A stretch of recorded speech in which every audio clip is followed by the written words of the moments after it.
In this episode of Elton Reads a Book a Week, we'll rip into the memories of a nerdy actor who banged a young Demi Moore in her prime, before Bruce Willis and Ashton Kutcher ruined her. Plus, he played an iconic character that inspired a million courageous dorks and their Halloween costumes, right? And he also managed to work with a fresh-off-the-wagon Charlie Sheen while he was careening headlong into drug-fueled insanity. Plus, he did all of this by carving out a career that started out because he looked like another actor. Yeah. Plus hookers. Oh yeah, there's more. Stick around. Stick around. Countdown for blast off. X minus 5, 4, 3, 2, X minus 1, fire.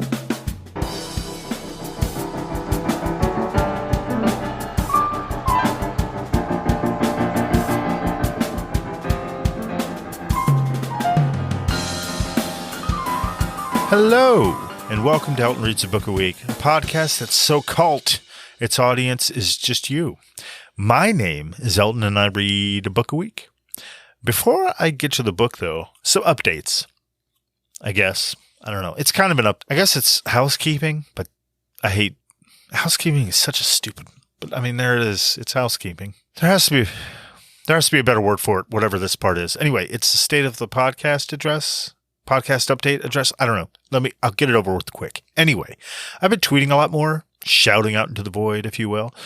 Overall, just trying to keep up with social media and whatnot because I suck at doing that, but I like hearing from you. So, and a big thank you to all the new followers I've gotten on Twitter and Facebook and everything. Thank you and welcome. I truly appreciate you. I really, really do.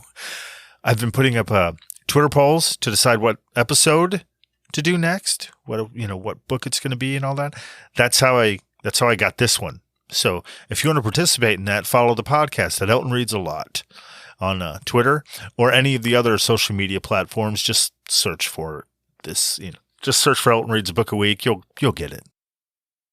I've been roaming Facebook and its many groups too, trying to find more people and just other folks, namely people that might want to help me write some of this stuff. I like doing it, but I mean, different input can also be good, right? A little variety, because I see this as a platform, or I want it to be a platform like that I can express myself and maybe, other people, maybe even your creativity, use it as I see it as a group of revolving writers and voice actors and creative types and such to have a base to launch, just a little weird funniness into the world, just something to do, something to, bounce ideas off of and use them and kind of put them out there and see what works. So if you're interested or know anybody that might be, let me know. Send them my way. You can contact me on any of the social media things. Just search for Elton Reads a Book a Week, or you can email me at eltonreadsabook@gmail.com. You can get me there too, or you can email me whatever you want. It's fine too. I'm trying to come up with Patreon stuff, toying with the idea of posting all new scripts there. I actually have a biography book that I'm going to start doing special episodes over there. So, think about contributing to the podcast because anything that's contributed, I'll just put right back into the podcast. Make it sound better because where I'm recording now, it's kind of terrible. But I'm thinking about adding more stuff. Complete list of all the books I have, which is a shit ton. There's a whole pile right next to me right here. And maybe I'll make a list of all the Easter eggs I've been hiding in the episodes. That too. Private Google Drive or something like that. I don't know. But if you'd like to contribute, you can do that through Patreon. And you can also do it through this podcast's anchor.fm page. I'll put links to those in the description here. All right. Yeah, I hear you. You're like, shut up, dummy. I'm not here for your stupid whining. I'm here for the podcast. Get it started already. Okay. Stop with the violent wording and whining. Really? We both know you're better than that. The book this time around is the Memoir. So That Happened, a memoir by Jon Cryer. It's a leather-bound, topsy-turvy tale of recollections from Jon Cryer, an actor turned fighter pilot turned world-renowned chef turned back alley MMA style street fighter whose motto, "I've punched my way through life just to punch my way to your death." That motto is spoken in hushed reverence in many a smoke-filled Southeast Asian blood sport arena. Okay, you know it's not that, but I had to try. Nope. It is instead exactly what its title indicates. It's a memoir by Jon Cryer, which is about Jon Cryer, written by Jon Cryer. It's a fucking Jon Cryer memoir.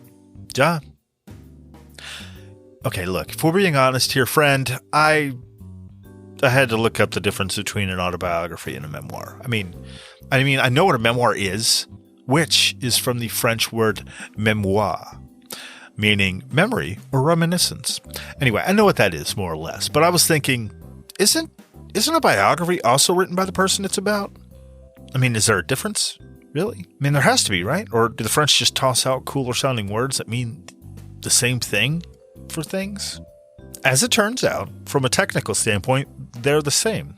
Exempli gratia, the autobiography of Benjamin Franklin by Benjamin Franklin, is, of course, about Benny Franklin's life, written by the man himself.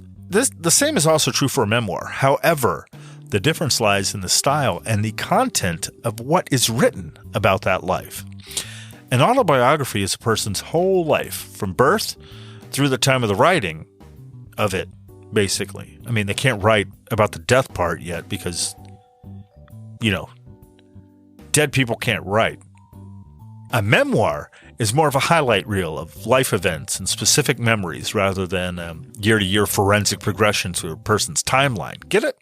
So, for instance, my autobiography, would start with talking about my parents and their backgrounds briefly, names and dates of, noted events and things like that. Move on to recounting where I grew up, preschool, elementary school, high school, on and on with corresponding dates, times, and such. On like that to my demise at the hands of, or lack thereof, of a shark. My memoir, on the other hand, would be maybe, talk briefly about being born and how I don't remember doing that, and then jump to my memory of my favorite dog when he was a puppy, and then to that completely dick-faced motherfucker who took my He-Man action figure from me on the school playground. It was Merman or maybe Beastman. It doesn't matter. He took it from me. He's a prick. I fucking hope you hear this and you are dying a slow death. No. I hope you're dead. Dead. No. And no. I'm not exaggerating. You're the first person that I ever really hated, and I still do. I hope you never found love and died alone, on fire, while drowning, in a fucking bathtub, falling from a fucking airplane, flying near fucking outer space. So that's the difference between an autobiography and a memoir. Now, who is Jon Cryer, and what's this shit about his memoir, you say? I say he's the lead actor in one of my most favorite movies when I was a kid, titled Hiding Out. It's a movie I'm sure you've seen at least 100 times, so my rehashing of it with a clunky synopsis would only damage the untarnished memory you have of its perfection, right? Oh, you haven't seen it. I see. You're one of those. Well, I shan't hold that against you, despite, full disclosure, my already having leveled a scathing judgment against you. Alas, we'll just have to move forward with you in the dark about its dazzling greatness and having committed the cardinal sin of never having seen it. Oh, I can't even imagine that level of ignominy. I'm kidding. I'm kidding. You should see it, though, seriously. It's a good comedy from the 80s. It's pretty fun. It's a little dark. But not too bad. Jon Cryer's hair is a funky kind of blonde and black combo thing. It's weird. Check it out. It's pretty good. No. You probably know Jon Cryer from the movie Pretty in Pink, playing the role of the pattern-clashing hipster, rockabilly nerd, Ducky. Or maybe, more recently, from the show 2.5 Men. Apparently, it's one of the longest-running sitcoms in television history, and I've never seen it. No joke. Yeah, I'm one of those people. Yeah. Regardless, he is the man that is neither Charlie Sheen, later Ashton Kutcher, nor the half-man that the title refers to. By the way, is the half-man a midget? Or is it a possible corpse situation? I'm picturing a more gruesome Weekend at Bernie's kind of show where the protagonists like have to fool the world into believing that a dead man is still alive, yet they're only working with half of the body. I mean, in the best case scenario, it's the torso half. And they put him, I imagine they put him behind a desk, like he's sitting down all the time, and they kind of work the arms. Or, I mean, come on, the worst case scenario is it's the bottom half, and the writing gets a lot more interesting. You know what I'm saying? Like I can't even imagine what the sex scenes would be like, faking. Damn, I really need to see that show. Anyway, I'm kidding. The half-man is a boy/teenager, I think. Right? Anyway, it's not half a dead body. Ha! What's wrong with you? Or more to the point, me with the puppet dead body talk. Ugh. Seriously, though, I haven't seen the show. Just full disclosure, I know what I know about the show from what I read in the book. It sounds hilarious, though. Maybe it's a sitcom. Okay, so let me start to talk about the book like the opening of a script, okay? Let's try working it like a movie script. So, exterior, movie set, day. That's not going to work. I've never written a movie script. I can't write a script for shit. So, let's go with pitching the script, maybe.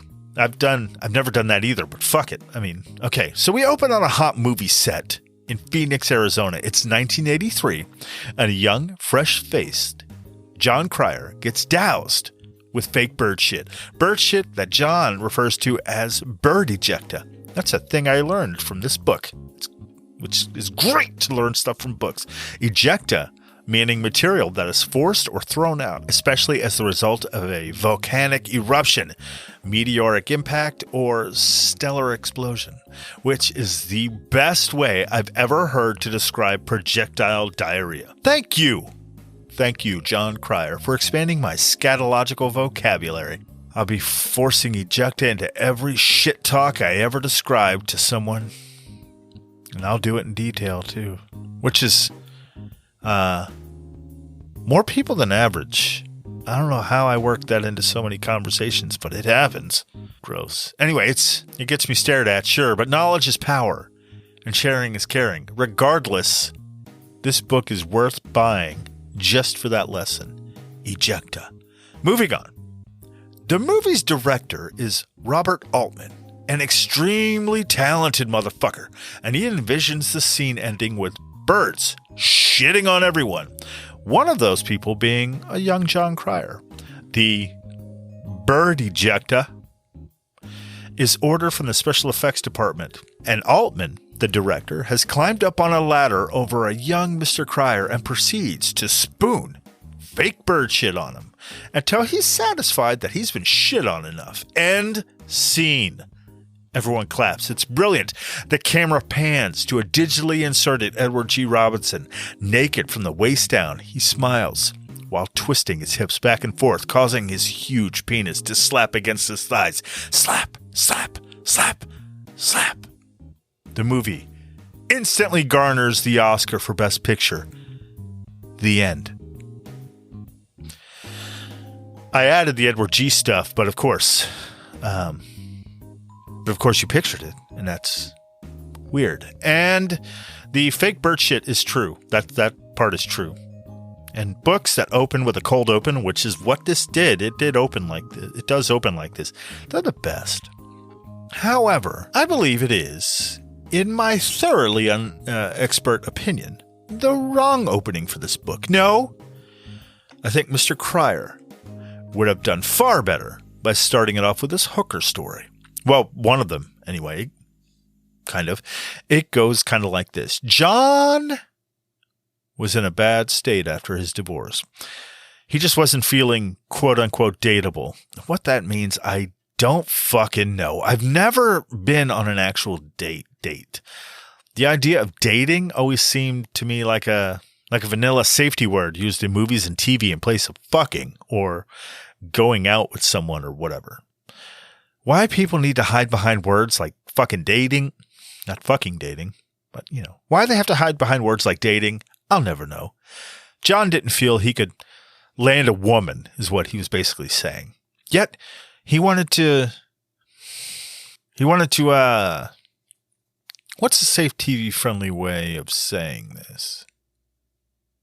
He wanted to get some ass.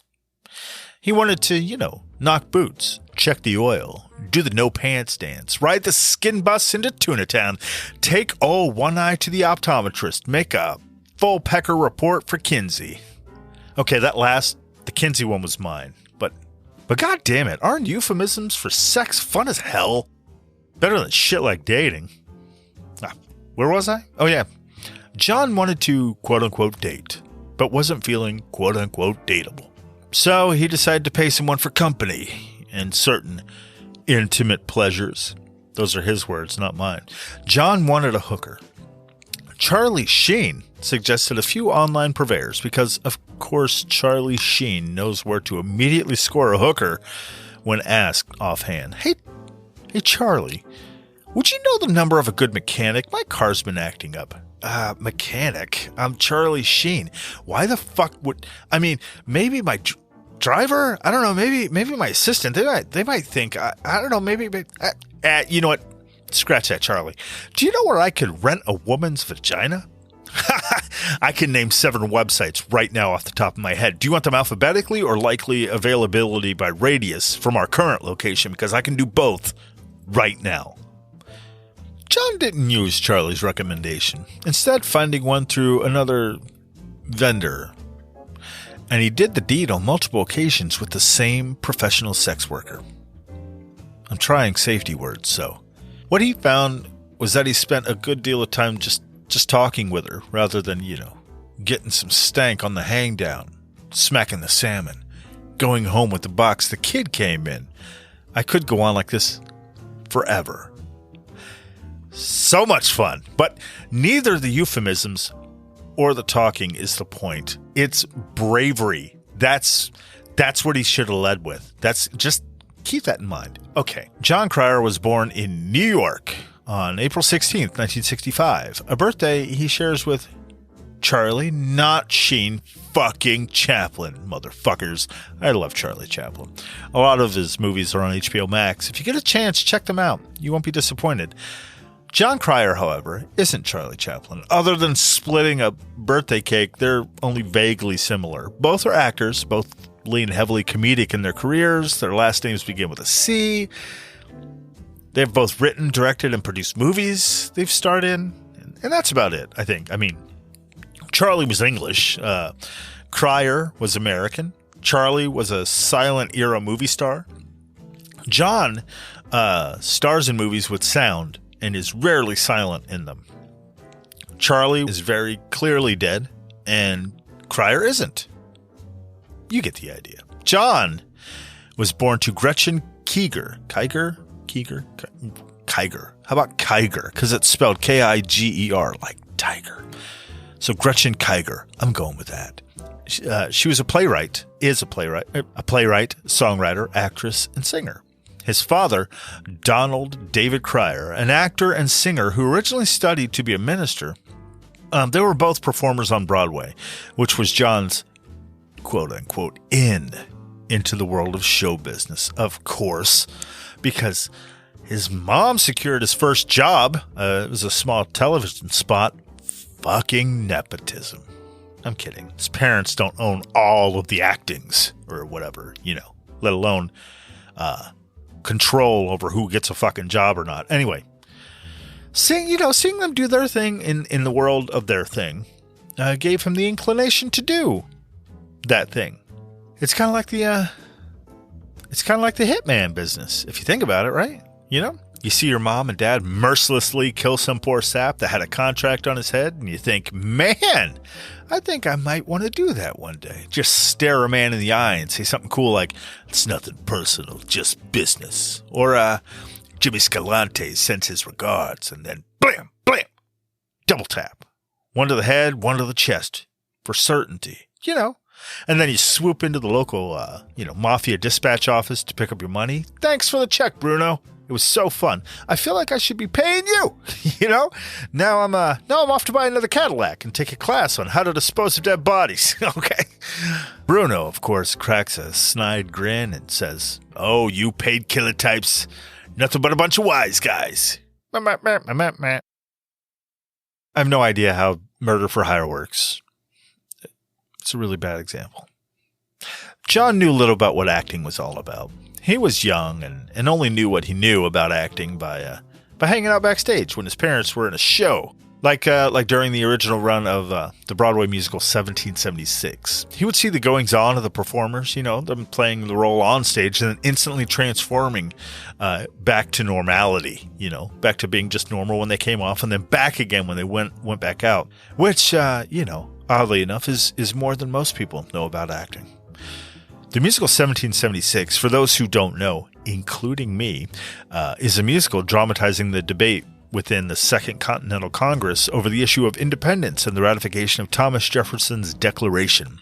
It is considered one of the finest in all of musical theater. It premiered on March 16th, 1969, and stopped for a bit, then started again, ending on June 14th, 1998, after a total of 1,584 performances from 1969 to 98.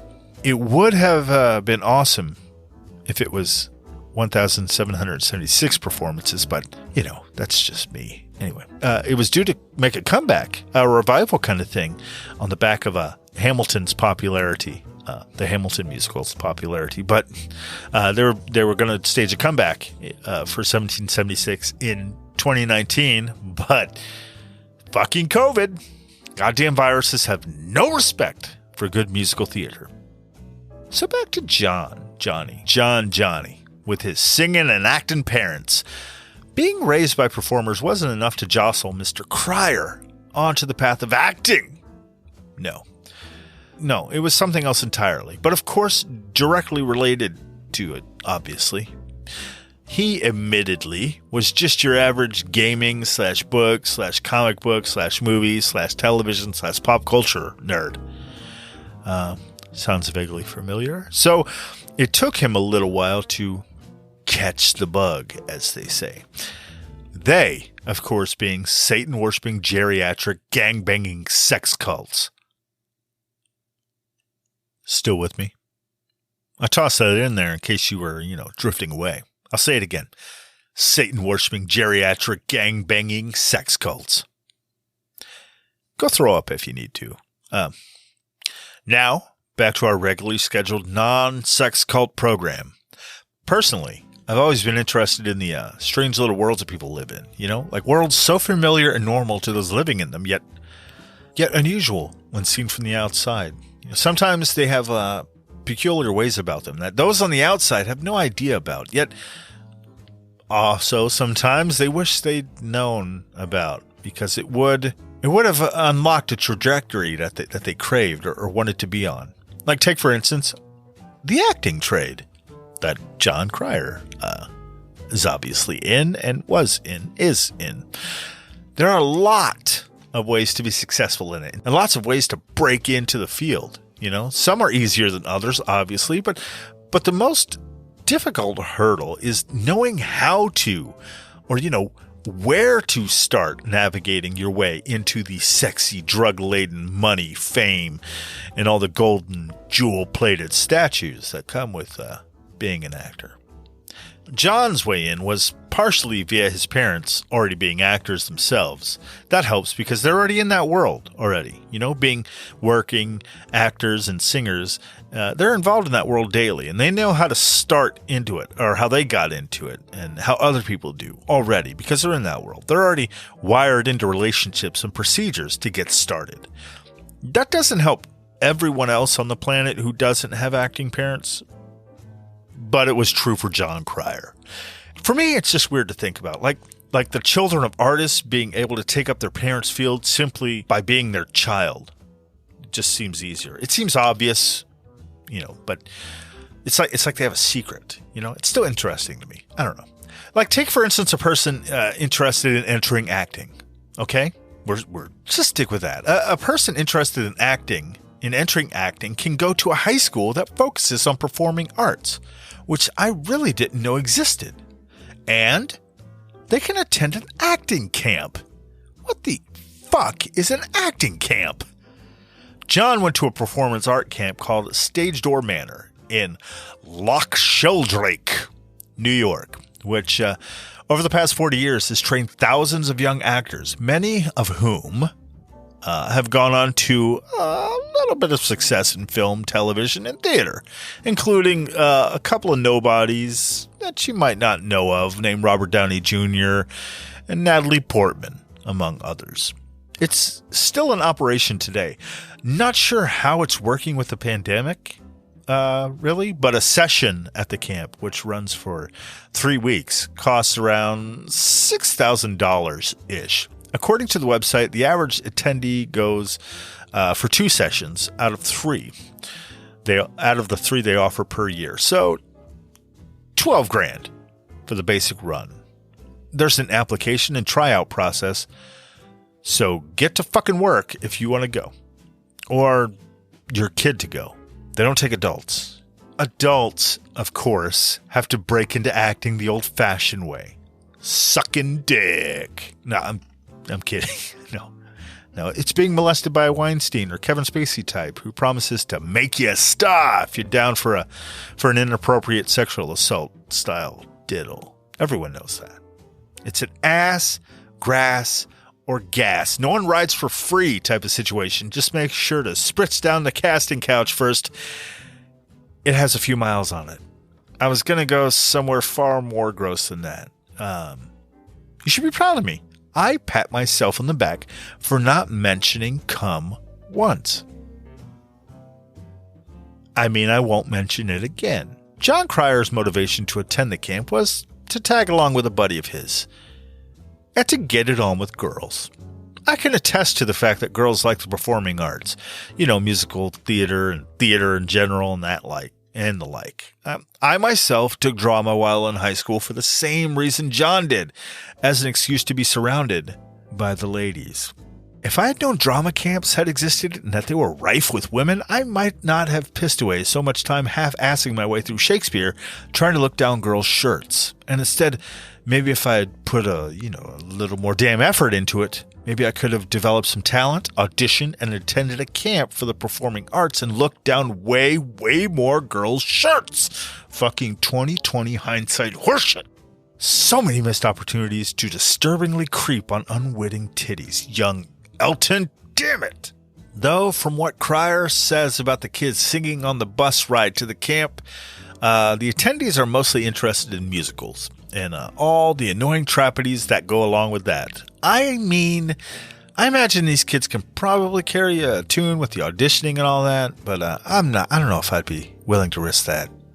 Those titties would have to be pretty nice to hear the sound of music sung 100 times by a choir of awkward puberty-stricken girls. Despite its girl-heavy ratio, Jon's passion for acting was awakened at Stage Door.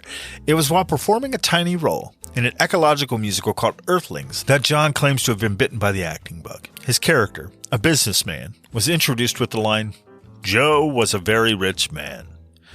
Jon then walked forward and said, "I'm a very rich man." Laughter ripped its way around the audience, and he was hooked. His mother, who attended the first performance, said that it was at this moment she could see a telltale glint in his eye that signaled, "Must keep doing this." Jon laid that idea to rest, saying it was the copious amounts of heroin laced with methamphetamines he did after the musical that actually convinced him. Fucking acting camps, man. Just wild drug binges disguised as theater geeking. It's just shameful. That last bit was a lie, if you couldn't tell. It's okay. It is true that at that moment on stage, it was a catalyst for him to pursue acting as a career and livelihood, though. That was true. It was also during his stint at Stage Door that Jon seems to have picked up a one-sided bone of contention with a Mr. Robert Downey Jr. It's one of those types of things where John is a little peeved. He's a little peeved about something, but Robert would be like, what the fuck are you talking about? That kind of thing. The point of contention is as follows. Well, first I have to lay a little groundwork for context. Okay, during a kid's stay at the camp, they're involved in many full-on productions put on by the camp over the course of their session. They learn everything from stage setup to lighting and so on. They're also given classes on dramatic theory, acting, movement, emoting, and such. These classes are given by coaches and personnel with years of experience in both performing and show business in general. It's during one of these classes, or exercises in one of these classes, that John's story takes place. It's an exercise, or drill, as he calls it. It's called the subway improv, in which the edge of the stage represents the lip of a subway platform. The backstory for this drill is that there's a serial killer on the loose in the city. Everyone on the stage plays a citizen entering the subway, and without explicitly saying so, you have to make some kind of acting choice that communicates this citywide fear. Dr. Jack Romano, the artistic director at Stage Door and a key influential figure for John, would clap his hands to signify the train coming into the station, which would end the exercise. The improv started, and John came in with a deliberate sense of playing up the weird and creepy. He whistled a tune and drew attention to himself as if he were the serial killer himself. Then when Jack started clapping and the imaginary train pulled in, John revealed he wasn't the serial killer by leaping off the front of the stage and was instead someone committing suicide. Jack let out a horrified gasp. "No one ever did that in this class. I've never seen that," he said. It was a good day for John. Cut to a few years later, and he discovers that his story of him jumping off the stage and committing fake suicide by fake subway train had somehow been attributed to fellow Stage Door Manor alumnus Robert Downey motherfucking Jr. It was even published in a book about Stage Door Manor called Theater Geek. That son of a bitch. John takes umbrage with this misappropriation. It's a moment he's very proud of. And I agree. The record needs to be set straight. Jon Cryer did the memorable suicide jump improv thing, not Robert Downey fuck himself Jr., who, by the way, John says was famous at Stage Door for getting care packages of weed sent to him by his father. Take that, Downey, you shitheel, with your fame, millions of dollars for playing a now iconic role that will be remembered forever. Your dad sent you pot, bitch. Fucking. Fuck, John. That sounds pretty cool to me. I don't know. I'll give you the suicide thing, but weed in the mail? That's pretty badass. I'm sorry. This one-way tussle wasn't the last that Jon Cryer was to have in his life. No, sir. He's caused a lot of one-way friction in Hollywood, like an abused passerby made surly by years of inadvertent injustice by the unknowing hands of Hollywood favorites. John goes for the throat when it comes to bloodlust-level retribution. Okay, maybe not bloodlust level, maybe not even animosity or anything. Actually, John seems pretty cool with everything all around. I mean, I just wanted to build up some drama. My bad, John. If you're listening, you're great. I'll keep going. I'm going to skip ahead in the timeline a bit because I don't like to give away the milk for free. You know what I'm saying? This is a great memoir that is absolutely worth your purchase, worth purchasing. So buy it. It's really good. After Stage Door, John went into the Royal Academy of Dramatic Art in London. It was there that he learned what he calls the one pure performance technique every actor should know, and is a cheapening of the art form if they don't. That technique is pantomime. John spent most of his London stint mastering the art of miming. Not only is he fluidly adept at being trapped inside invisible walls struggling to pull invisible rope and walking against non-existent wind, he can do so by creeping out an annoying passerby at a 35% faster rate than an untrained mime. That's documented. Everything after the Royal Academy of Dramatic Art was bullshit. But you knew that. Yes, he did go there. No, he's not a mime, though I could see that as a possibility. During his time in London, he learned things that he says helped him to free himself as an actor, especially the encouragement to embrace the outlandish, which would help him a great deal later, I think. After studying in London, he came back and looked for work. It was during this time that his next great unrequited rival would emerge, and two Goliaths of the New York stage would butt heads enough to level Broadway and blot out the noonday sun. Okay, but only one side, because the other guy had no idea. The other guy was Matthew Broderick. He was becoming the next big deal on Broadway, following a starring role in an off-Broadway production of Torch Song Trilogy. He was also the lead in a not yet premiered back then Neil Simon play called Brighton Beach Memoirs, which is one of my favorite movies of all time. Another one. He'd also been in a couple of movies, including another favorite of mine, motherfucking War Games, a strange game. The only winning move is not to play. How about a nice game of chess? That movie is so great. Sorry. I had a moment there. So needless to say, Matthew Broderick was the new it kid, and it just so happens that a young Jon Cryer greatly resembled him. How fucking lucky is that? Or is it? I mean, if you're constantly being mistaken for the other guy, how do you get your own buzz going, right? Like fucking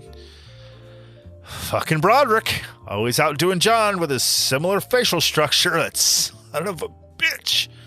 Though it did help Jon Cryer land roles in plays Matthew Broderick had recently vacated. Still, motherfucking Broderick and his analogous bone structure.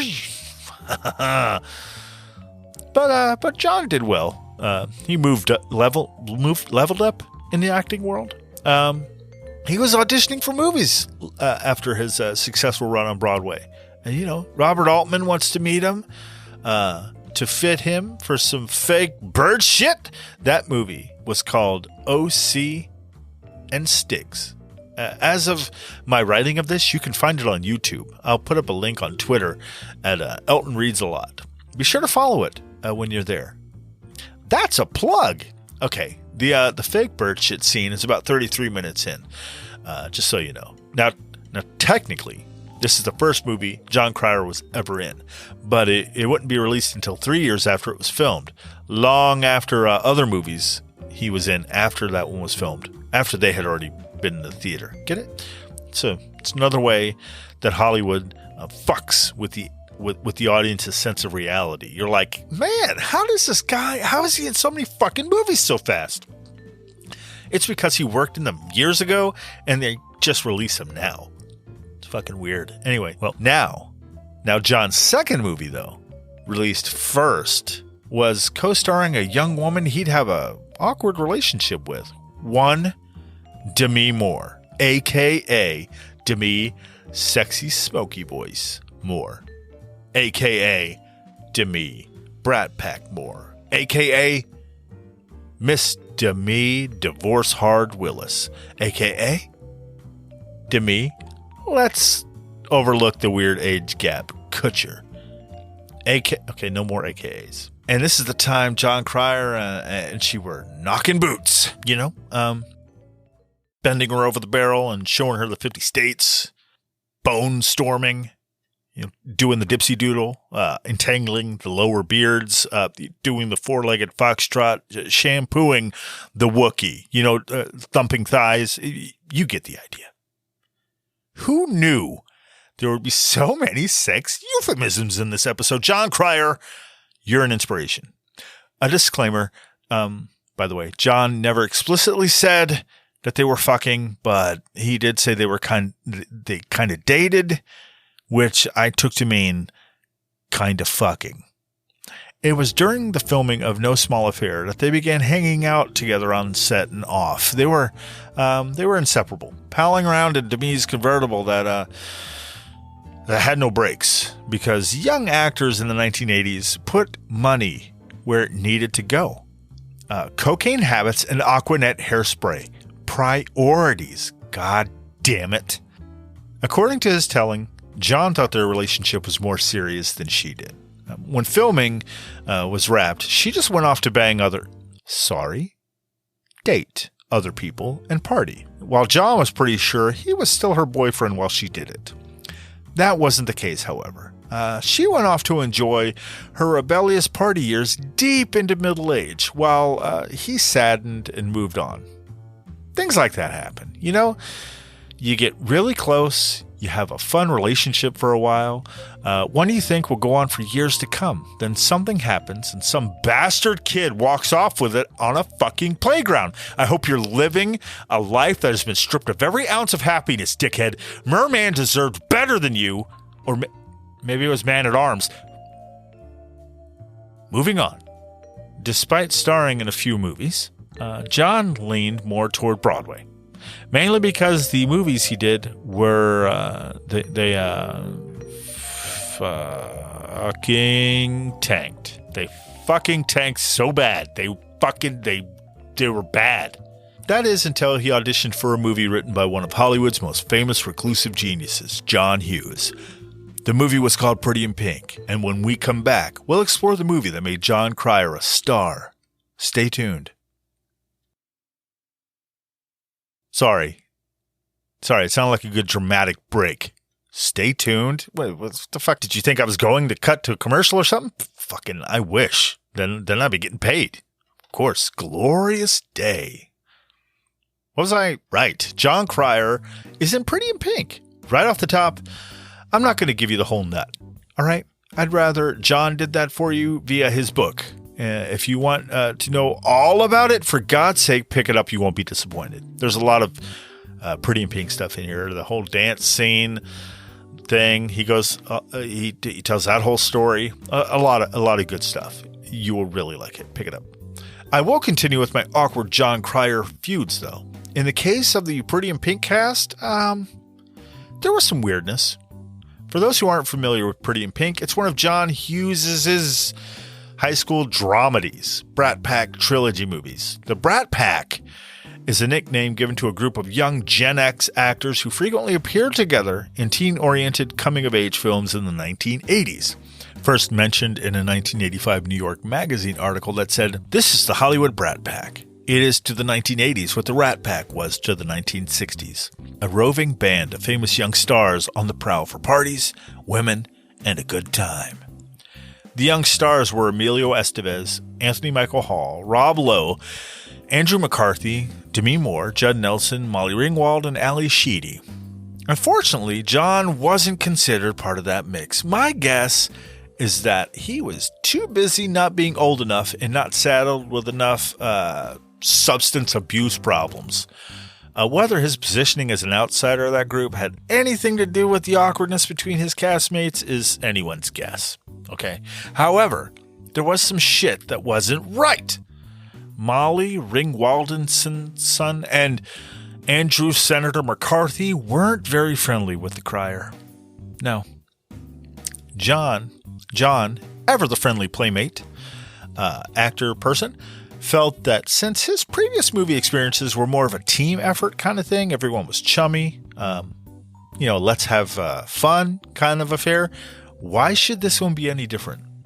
Well, Molly and Andrew were having none of that shit, choosing to keep him at arm's length, or so I took it.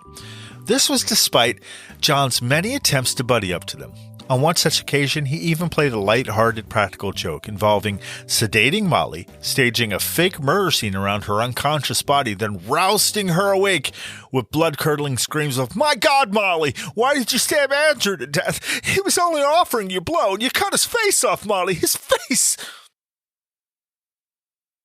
Can you believe She had the nerve to feel traumatized by this, even picking up a meth addiction she attributed to the PTSD she claimed she suffered because of the incident. Ridiculous. Take a fucking joke, Ringwald. You would have heard them laughing if you weren't screaming so damn much. Goodness. Hold on. Sorry, I just received word that... Wait. Yeah? No, I just received word that what I just said was, in fact, bullshit. Sorry about that. The stars did have difficulty getting along, though. Andrew and Molly being more amicable with each other than with Jon. That's a shame, really. Because, I mean, perhaps he could have included them in his later success, but no. And where's Andrew McCarthy now, huh? Where is he? Making movies, playing second fiddle to a corpse puppet.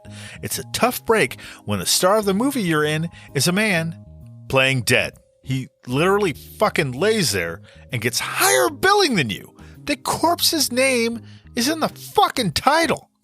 That must feel like shit. Cut. Andrew, what the fuck are you doing? I need you to act confused. Instead, you're acting like a whiny asshole. Jesus, just fucking act confused, for fuck's sake. Get ready to roll again. People. Andrew just needed a little persuading to do his fucking job. No. Oh, no. Terry, no. Great job as the dead guy, buddy. No. The way you're just laying there, phenomenal. I thought we had an actual corpse on the set. No, it was so real, man. So real. Maybe, hey, you know what? Let's face it. Maybe some of your chops here will rub off on your quasi-actor support and cast member here, Andy. Maybe Andrew here can learn a little something. You, Terry, Oscar contender. Andrew over there, a fucking parking lot attendant at the Oscars. At best. Hell, no, fuck that. Hell, looking for loose change in the seats of cars he'll never afford at the Oscars. Parking lot attendant. Jesus. And action. That was harsh. So I'm sorry, Andrew McCarthy. I don't know you. You're probably a nice person. You seem like you would be. I'm sorry. I mean, who knows? Actually, I was just rewatching the show Monk and saw Andrew McCarthy in an episode. It was pretty good. He looks good. Good guy. I don't know. Moving on. Jon did, however, find a friend in James Ultron Robert California Spader, the 80s teen movies leading asshole of the moment. They used to actually kick it in his trailer in their downtime. They're still good friends because that's what Jon is. Once you're his friend, you have a friend for life. You need a ride to the airport? Jon's your man. Can't think of a good Mother's Day gift? Call Jon. Trying to dismember a body you've accidentally run down while drunk driving and are looking to cover up the killing, and while wiping away tears of guilt, regret, and fear, you suddenly have an idea for a comedic sitcom involving half of a man's body, and you need someone to help flesh out the idea? Jon's just a phone call away. He's a good guy. He'll work the lines with you. Back to Spader. According to Jon, James Blacklist Spader not only knew he was teen Hollywood's favorite asshole, he enjoyed it. Or something like it. I mean, I imagine it was all that sweet cash flow coming from his boarding school accent and freakishly natural air of snobbery that really eased the pain of being cast as a douchebag. He doesn't seem to be anything like the douchebag he was cast as, but I mean, he's a good actor. He really is. Good for him. But after Jon Cryer's 80s and early 90s run, things started to dry up career-wise. It was a few bad roles in shit movies that did him in. He goes into detail about how that happens in Hollywood. You just end up on the wrong slope. You end up skiing into a pile of shit. Okay, now I'm going to skip ahead again a little. It's not because anything between this and that is boring. It's just that there's such a lot of good stuff. There's a lot of good things in the book. I'm trying to pick my battles here, or Jon's battles. You understand what I mean. Enter Charlie Sheen. Charlie and Jon have been rolling on 2.5 Men for a few years now, and things were going great. Mr. Cryer wasn't in a dry spell either sexually or professionally. There are kids and stuff, things are trucking along swimmingly, and then everything goes to shit. It isn't Jon Cryer's fault, of course, because as history has shown, Charlie Sheen is an insanely loose cannon when high on, I imagine, every narcotic money can buy. If you search up the insanity of the time Charlie Sheen was fired from 2.5 Men, none of it was Jon Cryer's fault. Sheen had a history of going off the rails and was a high-risk hire to begin with. It was part of his appeal, okay? So when he made the inevitable track back to Drugville, it was no surprise that it would maybe almost kill any project he was involved with at the time. The same almost happened for 2.5 Men, of course, because, well, when you hire a potential train wreck, you might get a train wreck. I mean, he was hired for a reason. And that reason was to get ratings. People say they go to things like NASCAR races for the wins. But come on, it's for the wrecks. To see someone be on the losing end of a 200-mile-an-hour fight with a wall, well, it's almost like those tickets paid for themselves. The is he or isn't he of whether Charlie Sheen was going to implode was kind of the draw. And boy, did he, in spectacular fashion. Sure, he can be funny. I mean, he's a great actor. Hell, he's won a Golden Globe and even a TV Land Future Classic Award, whatever the fuck that is. Still, people got the well-run race. But they also got the world-class wreck, too.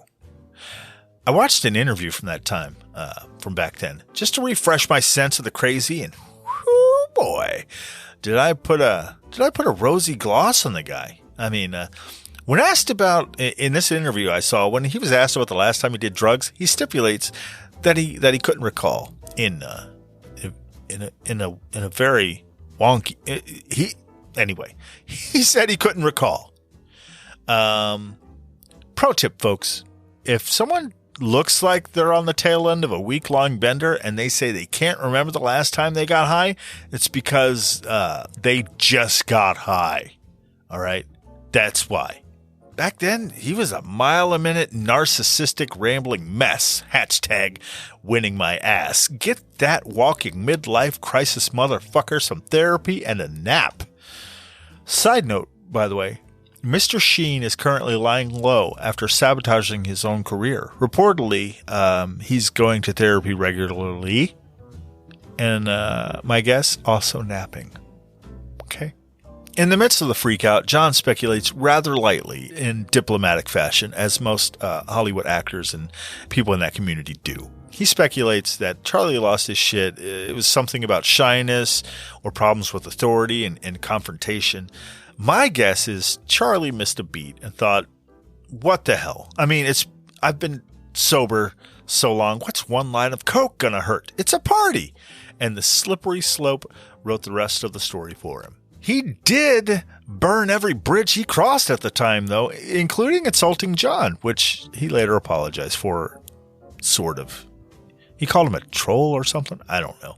Still, Mr. Cryer lays out the skinny in detail in the book. I won't spoil it for you. Read it. However, it's all just a little sad, though, especially when you lump in he later got HIV, I think, on top of all of that. Poor well-to-do famous actor, son of a famous actor. Bastard. Damn. Anyway, regardless, all these feuds with other actors aren't the real gist of Jon Cryer's memoir. It's the recollected story of a man's life, and a pretty awesome one at that. Side note, it's a book that was written because he lost a bet, by the way. No shit. Yeah, his manager and his agent said something like, hey, we think we can get you a book deal. Have you ever considered writing a book? And he said, no, but hey, if you can get me a book deal, I'll write one. Thinking, of course, who the fuck's going to give him a book deal, right? They got him one in a week. That's a true story. Look, his memoir is is great for a lot of reasons. One of which, I think, for me, I don't think it was intended for this, but what I took away from it was an underlying thread of quiet confidence.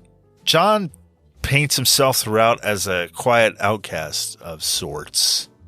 He says he was a theater geek in a science high school, or that he was a clean-cut nerd type at the time of party-hard teen actors and stuff, but button him up against Charlie Sheen, and jeez, that's just fucking oil and vinegar. Oil and vinegar? Yeah. Oil and water. What the fuck am I saying? Still, I got something different out of it. I came away thinking, you have to be pretty confident in yourself to stay the course of being a nerdly nerd in a world that he moves through. And, and to stay yourself. It takes a lot of confidence and courage.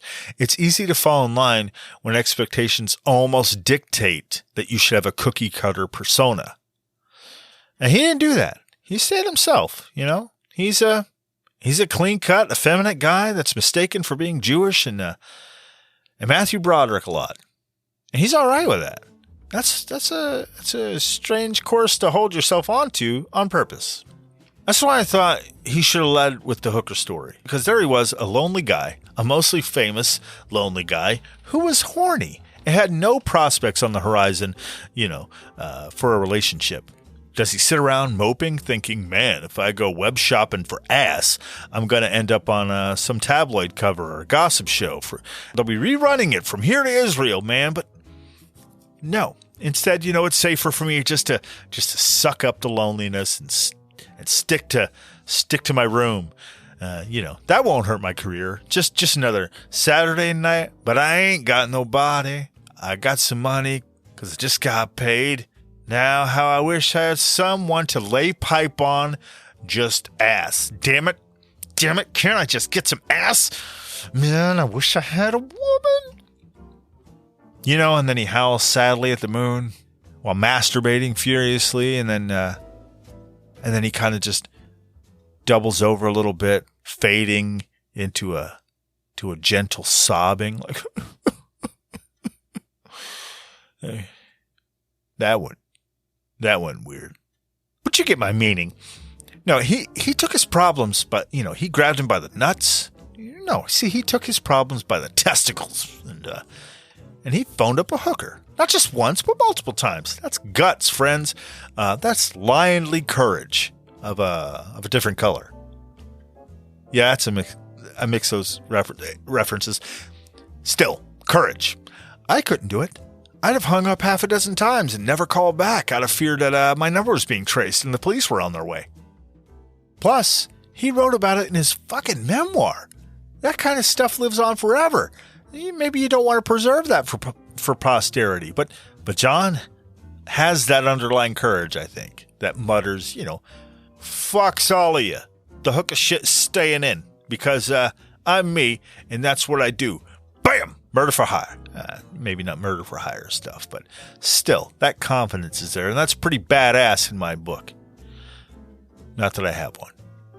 All in all, Jon Cryer makes out in the end. As, would be expected. I mean, it's his book. He entered the Hollywood machine, went through some really fucking weird, funny, nerdy, effeminate sex work, elbow rubbing, paparazzi awkwardness, dry cleaning. And he's still making it. And good for him. He's a good guy. A little passive aggressive at times, but still. I mean, who isn't, really? I mean, he's just a flesh and blood man. I mean, he's not dead after all, right? He's not half a body behind a desk being worked. I mean, he wrote his own fucking memoir, for fuck's sake. Thank you for listening to Elton Reads a Book a Week. If you enjoyed this episode, be sure to follow it on all the social medias. On Elton Reads a lot, I think, on Twitter. That's one of them. And if you want to contribute, that's even better. You can do that through patreon.com. I'll put the links in the description of this episode. If you want to reach me, I'll put an email down there too.